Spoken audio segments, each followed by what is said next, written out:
Over Sea Under Stone by Susan Cooper, Chapter 5. When Jane reached the gray house, Simon and Barney were chattering like monkeys in the living room to Great Uncle Mary, who sat quietly listening from the depths of a big armchair. Both boys were glowing with excitement, and even Barney's fair skin had been flushed by the wind and sun to a faint pinkish brown. "There you are, darling," Mother said. "I was just beginning to worry about you." Simon hailed her with a yell from across the room. "Oh, you should have come! It was fabulous, like being right out at sea, and when the wind was behind us we went tremendously fast, far better than a motorboat, only we came back in on the engine, because the wind dropped, and that was fun too. Mr. Withers came back with us for a drink, but he's gone now. Father went with him to fetch up some of the mackerel we caught." "And what's Jane been doing?" said Great Uncle Mary quietly from his corner. "Oh, nothing much," Jane said, "wandering about." But when all three children were upstairs, sent early up to bed because Father said ominously when Simon imitated the lightship siren right behind his chair, they were all overtired, Jane knocked out the door of the boys' room and went in to tell them about her discovery and her visit to the vicar. She did not meet quite the enthusiastic response that she had expected. "You copied out part of out of the manuscript?" Simon demanded, his voice rising to a squeak of horror. "And showed it to him?" "Yes, I did," Jane said defensively.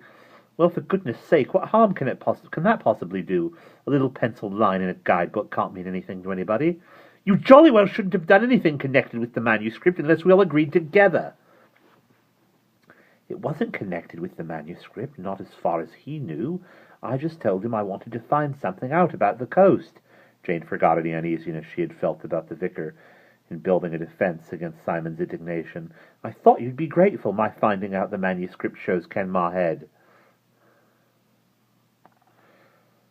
"She's right, you know," Barney said from his pillow. "It's terrifically important finding that out. For all we knew up to now it might have been a map of Timbuktu, and if it turns out, from what the vicar says, that Truissic hasn't changed since when our map was drawn, that's going to help us when we find if there are any clues in the manuscript." "I dare say," Simon said grudgingly, clambering into bed and kicking off all the blankets.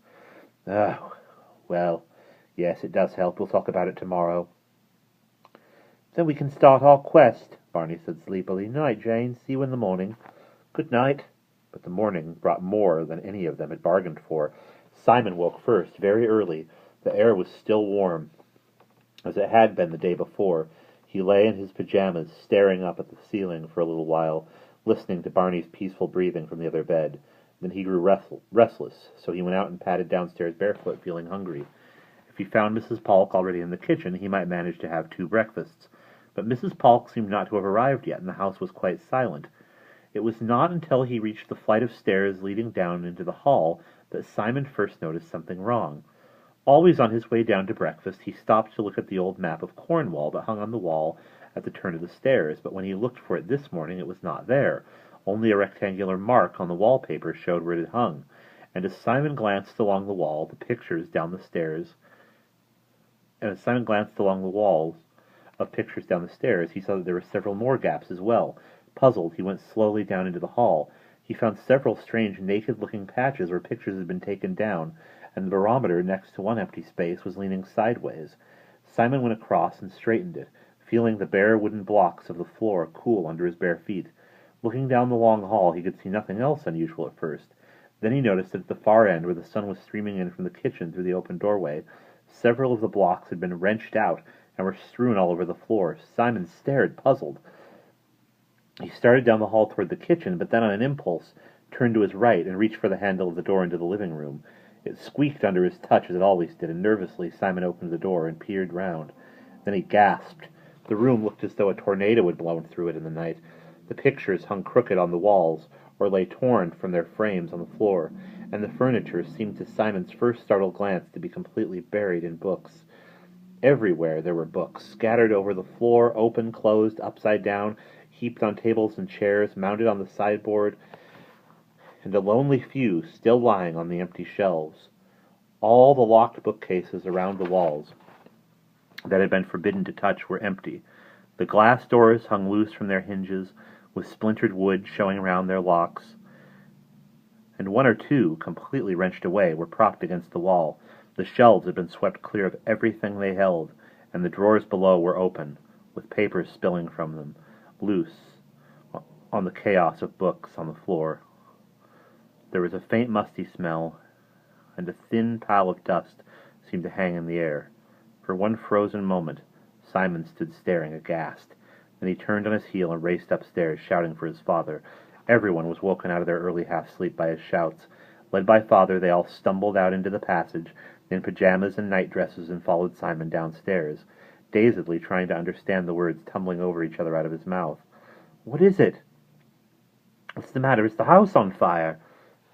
"Burglars," Father said incredulously, following down the stairs. "But you don't get burgled in a village like—" "Good heavens!" He caught sight of the devastation in the living room through the open door. His mother, Jane, and Barney followed his gaze. They fell silent too, but not for long.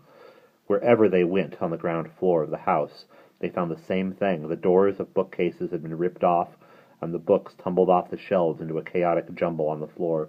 Every locked drawer or cupboard had been forced, and the papers from inside scattered wildly about. Even in the breakfast room, half a dozen elderly cookery books had been scattered up from a shelf. "I don't understand this," Father said slowly. "The place is practically wrecked. But one or two obvious things that are clearly valuable haven't been touched. That statuette on the mantelpiece there, for instance, and that big silver cup on the sideboard in the front room. There doesn't seem any point to it all." "Someone was rejoicing in destruction," Barney said solemnly. Simon said slowly, "They must have made an awful noise. Why didn't it wake us up?" "We're 2 floors away," Barney said. "You can't hear anything up there. I like this. It's mysterious." "I don't," Jane shivered. "Imagine someone wandering about down here all night while we were asleep upstairs. It gives me the creeps." "Perhaps there wasn't anyone," Barney said. "Don't be an idiot. Of course there was. Or do you think all the books just jumped off the shelves?"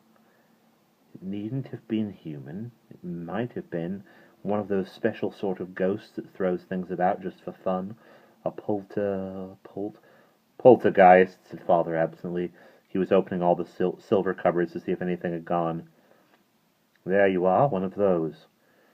"Well, Mrs. Polk says our house is supposed to be haunted," Jane said. "Oh dear." They looked at one another, round-eyed, and suddenly shivered. Mother said, appearing suddenly in the doorway and making them all jump, "Well, it's the first ghost I ever heard of who wore crepe-soled shoes. Dick, come have a look out here." Father straightened up and followed her out into the kitchen, with the children close at his heels. Mother pointed without a word. 2 kitchen windows were open, the big one over the sink and the small one above it. And so was the door, and on the flat white tiles of the tabletop beside the sink there was the faint but unmistakable outline of a footprint, a large footprint, with bar markings across the sole, and traces of the same markings on the window sill above. "Gosh!" "There's your ghost," Father said cheerfully, though he did not look cheerful at all. Then he turned on them briskly. "Now come on, all of you, off upstairs to get dressed. You've seen all there is to see." "No," he waved his hands as all 3 children began to protest vigorously. "This isn't a game. It's extremely serious. We shall have to call the police, and I don't want anything touched before they arrive. Off!" Father had one voice which stopped all argument, and this was it. Simon, Jane, and Barney trailed reluctantly out of the kitchen door and along the hall, and then stopped, still at the foot of the stairs. Looking up, Great-Uncle Mary was heavily descending the stairs toward them, clad in a pair of brilliant red pajamas, with his white hair all standing up on end. He was yawning prodigiously and rubbing his eyes in a puzzled kind of way. "Won't do," he muttered to himself. "Can't make it out. Heavy sleep, most unusual." Then he caught sight of the children. "Good morning," he said with dignity, as if he were fully and impeccably dressed. "Befuddled though I am this morning, a great clamour has been penetrating up the stairs from down here. Is anything wrong?" "We've had burglars," Simon began, but Father came striding out after them from the kitchen and clapped his hands. Come on. I told you to go and get dressed. Oh, good, there you are, Mary. The most extraordinary thing has happened." He glared at the children, and they hastily ran upstairs. After breakfast, the police arrived from St. Austell, a solid, red-faced sergeant, and a very young constable following him like a mute shadow. Simon was looking forward to eager questions about his discovery of the crime. At the very least, he thought vaguely, He would have to make a statement. He was not quite sure what this meant, but it sounded familiar and important. But the sergeant only said to him, his warm Cornish accent stroking the words, "Came down first, did he?" "Yes, that's right. Touch anything?" "No, not a thing. Well, I did straighten the barometer. It was crooked." Looking around at the chaos, Simon thought how silly this sounded. "Ah, hear anything?" "No." "All quite as usual, eh? Apart from the mess?" "Yes, it was, really." "Ah," said the sergeant. He grinned at Simon, sitting eagerly on the edge of his chair. "All right, I'll let you off this time." "Oh," said Simon, deflated. "Is that all?" "I reckon so," the sergeant said placidly, tugging his jacket down over his stout middle. "Now, sir," he said to Father, "if we might take a look at this footprint you say you found." "Yes, of course," Father said.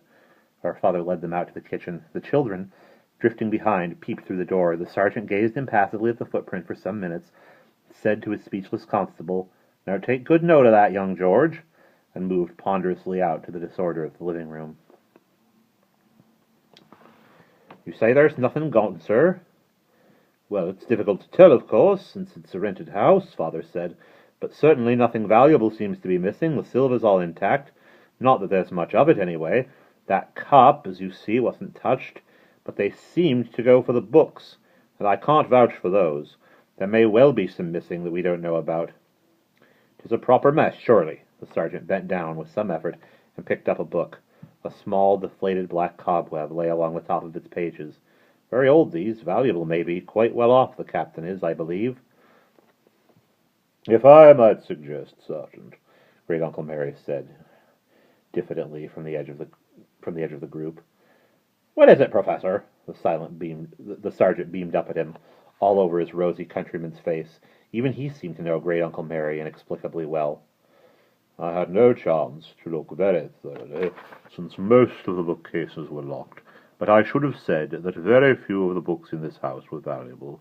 To a dealer, at any rate, none of them was worth more than a few pounds at the outside. Funny, they seem to have been looking for something. Hey, look here." The sergeant shifted aside some of the papers, whitening the floor, and saw a pile of empty picture frames. "Those are from the hall," Simon said at once. "That bumpy gold frame had a map in it at the top of the stairs." No map in it now.